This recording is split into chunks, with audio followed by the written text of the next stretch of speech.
Brazil's former president Lula da Silva defied a judge's order to turn himself into police on Friday, potentially setting off a messy standoff between his supporters and police. After the deadline, Lula remained holed up inside the headquarters of a steelworkers union in Sao Paulo, with hundreds of supporters outside the union headquarters chanting defiant speeches and calling the case a political witch hunt. Quickly, this film is about a very special person in the world today. He's, I think, one of the unique leaders.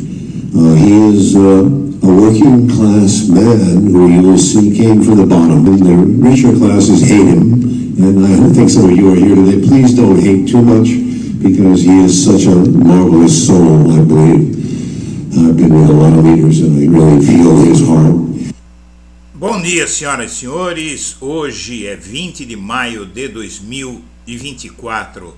São 10 horas da manhã. O documentário de Oliver Stone sobre Lula é uma porrada na direita e na extrema direita brasileira, nas direitas brasileiras, porque faz uma denúncia ao mundo, além de celebrar a figura de Luiz Inácio Lula da Silva, já bem conhecida no mundo. A grande novidade é que esse filme traz uma denúncia, na verdade duas denúncias ímpares e que vão ter consequências no cenário internacional para muita gente.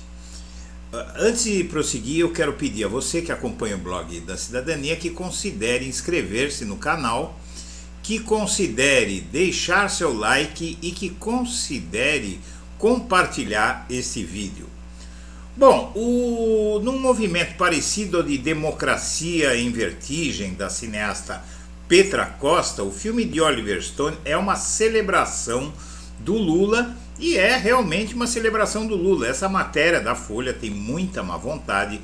O enviado do jornal que foi para lá, para o Festival de Cannes, acompanhar o lançamento desse documentário, cujo título é basicamente Lula, fez uma crítica bastante ferina, uma crítica irônica, uma crítica ruim, porque não entende que é um documentário que mostra algo que a imprensa brasileira, que a direita brasileira se recusam a aceitar discutir, que é o fato de que Dilma e Lula sofreram um golpe. E o filme fala disso. O filme se concentra no momento da prisão de Lula em abril de 2018 e vai até as últimas eleições presidenciais com a derrota de Jair Bolsonaro. Mas também volta à infância pobre do Lula, mostra os 3 casamentos dele e recupera a sua trajetória como sindicalista. E lembra o impeachment da Dilma e faz uma breve apresentação sobre o que foi a ditadura militar. O cineasta encontra brechas para destacar o envolvimento dos Estados Unidos no golpe de 64 e também fala sobre os 2 golpes que foram desfechados após o golpe de 64 aqui no Brasil, com primeiro a deposição de Dilma em 2016 e depois a deposição de Lula em 2018. O Lula, na sua própria voz, denuncia uma quadrilha internacional com a CIA, o FBI, e são muitos os minutos dedicados à relação delicada entre Brasil e Estados Unidos. Stone se debruçou sobre fatos que são chamados pela direita de teoria conspiratória, mas que têm dados muito concretos. A movimentação pela prisão do Lula, segundo o próprio Lula, teve apoio americano e defende o filme, que diz que a Casa Branca nunca se recuperou da tentativa frustrada de criar um bloco econômico em que unisse as Américas, a ALCA que eles queriam criar e que o Lula não deixou, né? O documentário lembra ainda que num curto período de tempo outros líderes latino-americanos foram presos. Então aí você tem uma crítica muito positiva a esse filme, Na verdade, você tem na mídia especializada, na mídia de direita, sobretudo, diz que o filme é um recap intensivão do Brasil pelas mãos de um gringo emocionado. Mas é muito mais do que isso, é um documento histórico. O documento de Oliver Stone foi aplaudido na estreia em Cannes efusivamente por 5 minutos. O filme de Oliver Stone, segundo evidentemente a mídia, escolhe um lado para falar sobre Lula no filme, mas é aquela coisa, o filme é um documentário, não é um debate, não é uma reportagem, não é? O filme é para mostrar como um homem contra quem nunca se provou nada.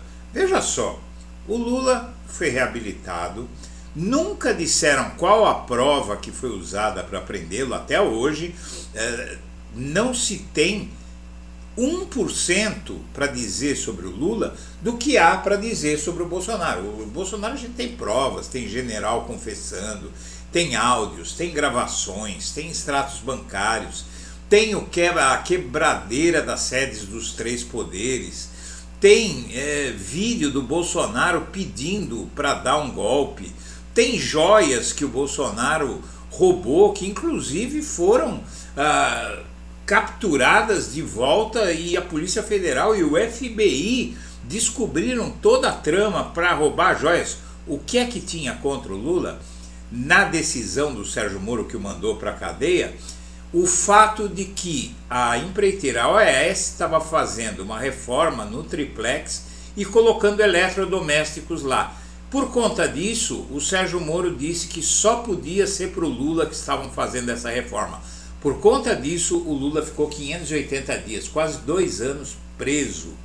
E contra o Bolsonaro até hoje dizem que é pouca prova. Os bolsonaristas dizem que não tem prova nenhuma. Prova eram os eletrodomésticos que a empreiteira OAS estava colocando no triplex. Isso era prova. E o fato de Lula ter ido conhecer o triplex pelas mãos do diretor da OAS que queria vender o triplex para ele. Então, na verdade, esse filme, ele mostra essa trama, ele mostra como, sem prova nenhuma, jogaram o Lula na cadeia, ele saiu e voltou nos braços do povo. Dane-se o que é que querem dizer, que ele voltou que ele venceu pela 5ª vez a direita brasileira, que nunca tinha sido vencida pela esquerda, a primeira vez na história desse país que a direita brasileira foi vencida, a extrema-direita, foi em 2002 pelo Lula. Depois disso ele se reelegeu uma segunda vez, pela 3ª vez elegeu Dilma Rousseff, pela 4ª vez reelegeu Dilma Rousseff e agora se elegeu de novo e voltou ao poder. Alguma coisa o povo deve ter visto de bom nele. Mas como você vê, a mídia brasileira estrebuchou.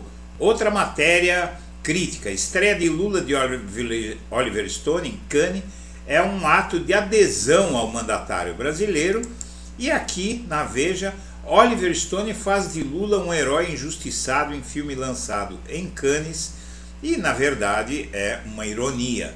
Então a mídia não engole, justamente porque ela, como diz na matéria da própria Folha, é taxada de golpista. Veja só esse trecho da matéria da Folha de São Paulo. São várias as entrevistas que os cineastas tiveram, não só com Lula, mas também com Janja, Glenn Greenwald, colunista da Folha de São Paulo, Cristiano Zanin, Valesca Martins, a mulher dele, Walter Delgatti Neto, o hacker da Vaza Jato, e junto com o jornalista Glenn Greenwald, o hacker é tratado como herói, enquanto a mídia brasileira é pintada como cúmplice da ascensão da ultradireita no Brasil.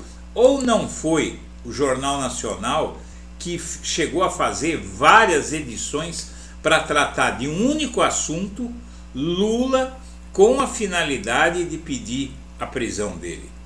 E ao pedir a prisão dele, em 2018, numa campanha eleitoral em que Jair Bolsonaro disputava a eleição no Brasil, veja só, a mídia colocou esse homem na cadeia, não é? E com isso abriu as portas para o Bolsonaro. A mídia achava que prendendo o Lula, o Alckmin seria beneficiado, que ele era o candidato tucano da vez.